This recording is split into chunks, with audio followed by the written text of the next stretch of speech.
네, 취업 전쟁이죠. 우리 구직자 여러분들 너무나 요즘 힘듭니다. 이럴 때일수록 아주 현명한 멘토가 필요하겠죠? 그렇습니다. 그래서 저희가 준비를 했는데요. 네. 국내 최고의 취업 멘토들이 들려주는 취업 이야기 잠 멘토링 시간으로 오늘 2부 꾸며보겠습니다. 자, 오늘도 지난 시간에 이어서요. CMI 연구소 대표이자 대한민국 20대 말이 통하는 사람이 되라. 네, 이 저자인 전미옥 멘토와 함께합니다. 어서 오십시오. 네, 안녕하세요. 전미옥입니다. 반갑습니다. 네, 전미옥 멘토께서는 이번 휴일 어떻게 보내셨나요? 저는 이번 휴가는요, 컨셉을 힐링 캠프, 소통 캠프 이렇게 잡았어요. 네. 그래서 가급적이면 전라도 쪽으로 여행을 좀 다녀왔는데 아주 땡볕이라도 어슬렁거리면서 좀 광합성도 좀 하고요. 이 맛과 멋을 동시에 즐기면서 또 좋아하는 사람들하고 짬짬이 만나서 밥도 먹고 이러면서 이제 지냈습니다. 네. 진작 알았으면 저희도 꼈을걸요. 그러니까요. 굉장히 좋은 시간 보내셨을 것 같아요. 네, 맞습니다. 그렇습니다. 어쩐지 표정이 굉장히 밝으세요. 그래요? 네. 어딘가 이렇게 어슬렁어슬렁 다녀오신 표정이세요. 예. 자, 전미옥 멘토가 준비한 오늘의 키워드 함께 만나보시죠. 신입사원을 위한 커뮤니케이션을 네. 준비해 오셨습니다. 오늘 주제 조금 더 자세히 들어볼 수 있을까요? 예, 오늘 주제는요, 취업하고서도 방황을 하는 이 무개념 20대에 대한 이런 구체적인 조언을 드리려고 해요. 제가 질문을 좀 드려볼게요. 네네. 네. 여기 신입사원 3명이 있습니다. 이름하여 신입사원 1호, 2호, 3호가 있어요. 네. 근데 이 신입사원 1호는요, 최고의 스펙을 가지고 있는 사람입니다. 네. 그리고 신입사원 2호는요, 중상위권의 스펙을 가지고 있지만 전문 분야에 능통한 인턴 경험도 있고요, 자격증을 가지고 있는 사람이고요. 예. 신입사원 3호는 이제 스펙은 셋 중에서 가장 떨어졌지만 인성과 커뮤니케이션 능력이 가장 또 뛰어난 사람이었습니다. 네. 자, 그럼 이 셋 중에서 누가 가장 빨리 승진을 했을까요? 승진이요? 네. 승진은 이것도 이게 좀 생각해봐야 될 것 글쎄요. 같아요. 네. 저는 아무래도 인성이나 커뮤니케이션 능력이 좋은 사람. 3호였나요? 네. 3호가 아닐까 싶은데. 아니에요. 2호예요. 네. 2호. 왜냐하면 네. 스펙은 중상위권이었지만 일단 네. 전문 분야에 능력이 있었기 때문에 인턴 경험도 있고 실무 경험도 있었기 때문에 실은 이제 누구보다도 빨리 인정받고 승진을 하게 되는데요. 그럼 다시 또 질문 드려볼게요. 네. 셋 중에서 누가 가장 높은 자리까지 승진을 했을까요? 높은 높은 자리요? 자리요? 높은 자리, 예. 가장 빨리 한 사람이 또 가장 높이 가지 않았을까요? 이것도 2호? 땡. 또 틀렸어요? 네. 최종적인 거니까. 예, 아까 답을 주셨어요. 3호. 신입사원은 3호였어요. 3호인가 보네. 예, 맞아요. 네. 신입사원 3호는 처음에는 부각을 나타내지는 못했지만 네. 아무래도 인성이 뛰어나고 커뮤니케이션 능력이 뛰어나다 보니까 예. 일을 해나가는 과정 중에 상사라든가 동료 사원들이 저 친구랑 일해보고 싶다. 저 사람이 부하였으면 얼마나 좋을까. 이래서 점점 인정을 받고 일하고 싶은 사원으로 꼽혔고요. 또 다양한 기회 속에서 성장을 할 수 있었습니다. 네. 그래서 이 3호가 가장 이제 높은 자리까지 승진했고요. 네. 참고로 최고의 스펙을 가졌던 1호는 네. 어떻게 됐냐면 아주 평범한 직장 생활을 했다고 합니다. 네. 그렇군요. 뭐 가장 평범하게. 좋은 스펙을 가졌다고 해서 가장 높은 자리에 가장 빨리 가는 건 그러니까 아니거든요. 이제 남자 2호, 네. 3호 다 잘 네. 되는데 1호는 혼자 도시락을 먹는 그런 상황이 발생했군요. 그러니까요. 알겠습니다. 스펙만 높아서 되는 게 아니에요. 그래서 이 이야기의 교훈은 결국 뭐 회사 생활하는 데 있어서 어떤 커뮤니케이션 능력의 중요성 뭐 이런 것이 아닐까요? 맞습니다. 네. 이 모르는 사람들이 모여서 아주 큰 성과를 만들어내는 곳이 바로 회사라는 집단이거든요. 모르는 사람들이 모였기 때문에 다양한 사람들이 모여서 결국은 우리가 이 커뮤니케이션이 굉장히 중요한 능력이 부각이 될 수밖에 없습니다. 네. 그래서 사실 우리가 커뮤니케이션이라 그러면 흔히들 말하는 기술만 국한된다고 생각을 하는데 말하는 능력이 아니라 실은 듣는 능력, 또 이해하는 능력, 말하는 능력까지 이 3박자를 고루 갖춰야지 커뮤니케이션을 잘하는 사람이라고 할 수 있습니다. 네. 맞아요. 여기서 갑자기 저는 의문점 그리고 네. 또 궁금한 게 하나 생기는데 네. 우리 전미옥 멘토님은 사회 네. 초년생이었을 때 커뮤니케이션 잘 하셨어요? 어떤 사람이었어요? 저는 너무 이런 잘하셨을 말씀 드리고 것 같아요. 싶어요. 내가 네. 지금 알고 있는 걸 그때도 알았더라면 얼마나 좋았을까요? 예. 그러게요. 예, 저는 사실 또 실용학문을 전공한 게 아니었기 때문에 이런 얘기 있습니다. 그냥 흔히 우리가 하는 말로 왜 맨땅에 헤딩한다 이런 표현을 또 하는데 저 같은 경우에는 사실 이제 실용학문이 아니어서 계속 주변의 선배들에게 정말 제가 잘해보고 싶다. 그리고 또 이것은 무엇이냐. 질문을 참 많이 하는 사원이었어요. 질문을 많이 하다 보니까 선배들이 굉장히 좀 불편해하고 힘들어하고 귀찮아하기도 했지만 아유 뭐든 배우려고 하는구나 이런 생각 때문에 저에게 또 애정을 또 많이 줬던 것 같고요. 그래서 이런 생각을 했죠. 아 회사는 공주를 키워주지 않는다. 무수리가 돼야 되겠다 이런 생각도 했고요. 네. 사실 제가 많이 부족하고 힘들었기 때문에 어찌 보면 또 반대로 후배들에게 당부하고 싶은 부분들도 굉장히 많았고요. 근데 두 분은 어떠셨나요? 처음 사회생활 시작할 때. 글쎄요. 네. 어땠어요, 상훈 씨는? 저는요, 예. 그냥 무난하게 지냈던 것 같아요. 예, 그냥 크게 탈도 안 만들고, 예, 저 조용조용히 지냈던 것 같거든요. 후배들을 좀 잘 챙겨줬을 것 같아요. 네. 말을 왜 더듬으시죠? 요즘에는 많이 챙기는 편입니다. 예전에는 네. 못 그랬는데요. 예, 예. 예, 근데 재곤 MC는 옆에서 보면은 정말로 많이 챙기시더라고요. 예, 아니, 다른 요즘은 좀 사람도 그래요, 많고. 요즘은. 예전에는 네. 이제 저 살기 바빴어요. 네. 근데 요즘은 이제 또 이렇게 뭐 강의도 나가다 보니까 네. 후배들을 좀 일을 얻다 좀 소개도 좀 해줘야 되고.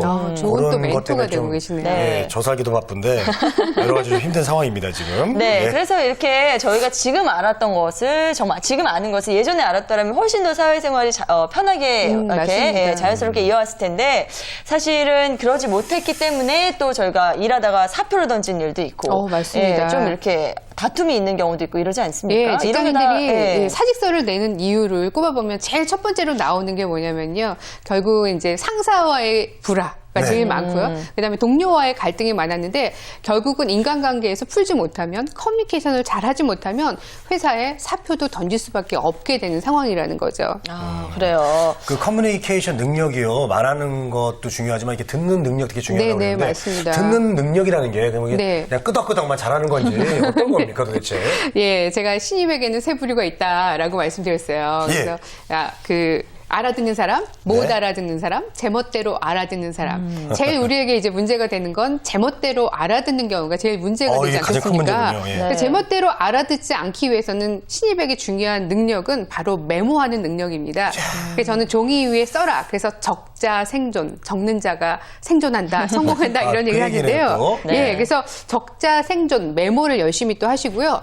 못 알아듣겠거든 반드시 또 물어보셔야 됩니다. 물어보지 않게 되면 또 엉뚱한 결과가 나올 수 있습니다. 특히 상대방이 얘기를 하고 있을 때 자기 생각은 일단 좀 멈추셔야 됩니다. 우리가 주변에서 흔히 왜 사오정이라는 얘기를 듣는 사람 있잖아요. 아, 근데 네. 대부분 다 남이 이야기할 때 자기 생각하면서 자기 말할 걸 생각하니까 한 박자 또 늦게 되는 거죠. 아, 네. 그래서 우리 판소리 할 때 늘 우리가 완창을 하려고 그러는데 완창이 아니라 추임새를 넣는다 이렇게 생각하시면서 가시면 좋을 것 같고요. 그다음에 이제 특히 지루한 말이라고 해서 중간에 끊지 말고 한 템포, 두 템포, 한 심호흡을 한 3번 정도는 하시면서 참으시면서 가시면 상대방은 아, 내 말을 저 사람은 정말 잘 들어주고 있구나.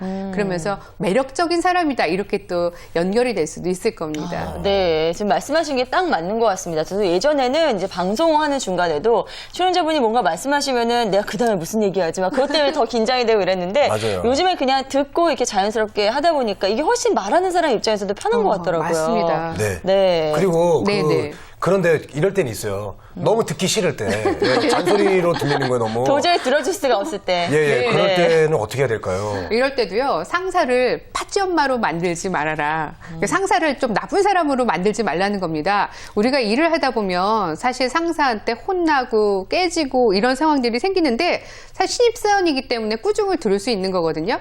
또 이렇게 꾸중을 듣다 보면 자연스럽게 실수를 덜 하게 되고 또 일에 있어서도 노련미를 갖게 되는데요. 중요한 것은 이것을 참지 못하면 1년도 안 돼서 이렇게 사표를 내는 경우가 많이 있습니다. 일과 감정을 분리수거하셔야 됩니다. 그래야지 엄청 깨지고도 헤헤 웃을 줄 알게 되는데요. 네. 근데 이제 여기서도 업무적인 피드백하고 또 인격적인 모독을 좀 구분을 하셔야 되는데 사실 20대 같은 경우에는 이것을 구분하기가 좀 어렵죠. 그렇군요. 그럼 업무적 피드백 그리고 인격적 모독 어떻게 구분할 수 있는 뭐 방법 같은 게 있나요? 네, 이 판단 기준은 상사가 하는 비판이나 지적, 꾸중이 어디로 향하고 있는가를 살펴보시면 됩니다. 네. 그러니까 내가 한 일에 대해서 상사가 또 비판을 하고 꾸중을 하는가, 혹은 내 성격이나 인품이나 어떻게 보면 외모, 자질에 대해서 이제 하고 있는가. 그래서 업무적인 피드백에 대해서는 수용을 하셔야 되고, 또 이것이 인격적인 모독이라면 또 이제 그에 그에 이제 부합하는 어떤 또 노력을 하셔야 되겠죠. 그래요. 상은 씨는 어떻게 대응을 하시는지 참 궁금해요. 직장 상사 네. 꾸중을 제가 한번 꾸중을 해볼게요. 네. 저기 왜 이렇게 예뻐요? 예? 왜 이렇게 왜 예뻐요? 그러세요? 네. 아, 이렇게 대응을 하시는데. 이렇게. 아니 그런 건 아니고 저는 사실 직장 상사라기보다는 그냥 모든 사람이 주변에 저한테 짜증을 내거나 화를 내면 저는 오히려 그냥 침묵하는 경우가 많아요. 그러면은 화를 낸 사람이 꼭 자기가 좀 뭔가 미안한 느낌을 먼저 받더라고요. 그래서 나중에 좀 설명하는 편인데 이렇게 되기까지는 상당히 그동안 많은 인내심이 예, 길러졌었죠. 그래서 이런 방법도 좋은 것 같더라고요. 저는 이제 상사가 뭐라고 하면 저는 이제 좀 상사를 칭찬을 해요. 네. 어떻게 그런 거를 이렇게 지적을 하시냐고. 네. 야, 예리하시다. 뭐라고 막 그랬는데. 뭐라고 막 하면은, 야, 어떻게 그런 거지 보셨죠? 이렇게 칭찬을 해드려요. 근데 네. 한편으로는요, 예. 너무 가만히 침묵을 하는 것도, 아니, 저 친구는 왜 이렇게 뚱하게 있는 거야? 내가 지적을 했는데, 바로바로 시정하겠습니다. 수정하겠습니다. 뭐 이렇게 그 이제 얘기를 말은 해야 안 되는데, 나오더라고요. 제가 그냥 끄덕은 왜 이렇게 해도. 뚱하게 하지? 이렇게 이제 생각을 할 수가 그래서 있고요. 상사분들이 상은 씨한테 그다음부터 말을 못 걸어요. 근데 예. 또 너무 입에 발린 칭찬을 하는 것도 진정성이 없다고 생각하니까. 그러니까 이 저희가 또한 이 문제가 될 정도를 수 잘 있습니다. 지켜야 되는데 이 수위 조절하기가 쉽지가 않아요. 맞습니다. 때론 네. 침묵, 때론 칭찬으로 합시다. 네, 그러니까. 근데 여기서 중요한 건 상사는 아날로그를 좋아한다는 사실만 기억하시면 좋겠습니다. 예. 제가 아는 어떤 분은요, 외근을 나가거나 출장을 나가면 부하가 이제 업무 보고를 그래도 전화라도 좀 했으면 좋겠는데 요즘 이제 카톡 메시지로 한다거나 문자 메시지로 보고를 한다거나 이런 경우가 많다는 거예요. 그렇다 보니까 부하가 괘씸하다 이렇게까지 생각이 든다는 거죠. 카톡 근데 보고는 좀 그렇네요. 네. 네. 특히 20대 같은 경우에는요, 직접 얼굴 보고 면대면 하면서 대화 나누는 걸 굉장히 좀 어려워하고 또 직접 대면 불편해하는 게 이 사회 초년병들에게는 아주 큰 숙제입니다. 하지만 피할 수 없다면 부딪혀야 되겠죠. 그래서 상사와 친해지기 위해서는 무엇보다도 이 디지털의 도구를 활용하는 게 아니라 아날로그로 얼굴 보면서 면대면을 하시라는 거.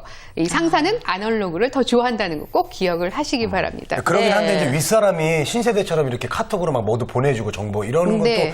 밑에서 봤을 때 또 멋있어 보이더라고요. 상사님이. 그렇죠. 신세대 갖고 그래가지고. 네, 네. 예, 그런데 신입사원이 윗사람한테 저 현지 퇴근합니다. 수고했어요. 이렇게 카톡 남기면 어이가 카톡으로? 없겠어요. 예, 예. 네. 네. 그래서 되도록이면 직접 대면하는 것이 좋겠다. 이런 말씀 우선 하나 해주셨는데요. 네, 예. 사실 신입사원의 경우에는 초반에 이제 실수를 많이 하잖아요. 맞- 그러다 보니까 맞습니다. 어떻게 이렇게 지금 전해주신 내용처럼 네. 금기 사항 같은 게 있다면 그런 걸 정리해 주시면 굉장히 많이 도움이 될 거예요. 예, 그래서 뭐 혼나는 깨지는 상황이 생기더라도 설령 이게 내 잘못이 아니더라도 그 자리에서 변명하지 않아야 됩니다. 근데 그 자리에서 변명을 하다 보면 상사나 선배 입장에서는 조직이기 때문에 또 이제 불편한 상황이 생길 수 있습니다. 나중에 선배님에게 혹은 상사에게 이러이러한 상황이었다. 이것은 내 잘못이 아니었다라고 한다면 더 이쁨 받는 부하가 되실 수 있을 거고요. 네. 두 번째는 말끝마다 토달지 않는 신입사원이 되셔야 됩니다. 토달면 얄미워. 얘기하다 네. 보면 이건 이래서 그렇고요. 저건 저래서 안 되고요. 자꾸만 그럼 투덜이가 되고 불평불만하는 신입사원으로 찍히면서 태도가 안 좋은 또 신입사원이 되실 수 있습니다. 네.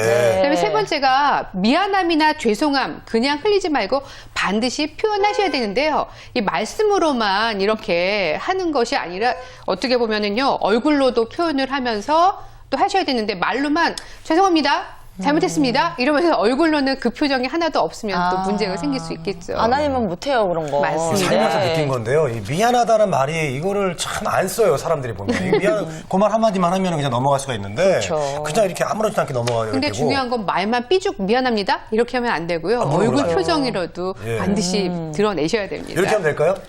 저기 미안합니다. 정말 죄송합니다. 이렇게. 아주 뭐 진실성 있게. 연기하시는 건가요? 미안합니다. 죄송합니다.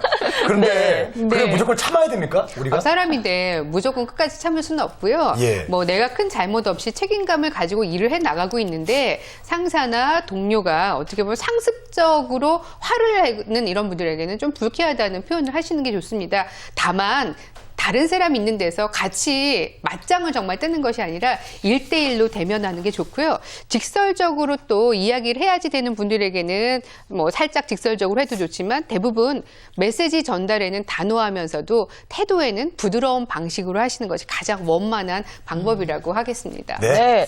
자, 그럼요. 또 사회생활을 하면서 이런 말은 쓰지 말자라고 하는 게 뭐가 없을까요? 뭐뭐 말이- 했삼? 뭐뭐 했삼? 맞아요. 예, 이런 것도 되는데, 그러니까 네. 바른 말을 쓰는 것을 말을 조금 생활화하시면 결국은 이게 품격 있는 또 언어를 일상에서도 실천할 수 있는 방법이 되고요. 네. 말이 통하는 사람이 싫어하는 말은 이런 말들입니다. 됐거든? 됐어. 이런 말들이요. 그래서 네. 어떻게 보면 재미있으라고 이렇게 했는데 상대방에게 감정이 좀 좋지 않은 상대방하고 만날 때는 그래, 너 나랑 일 안 해보겠다는 거지? 대화 안 하겠다는 거지? 이런 이제 마음이 들 수가 있어요. 또 한편으로는요.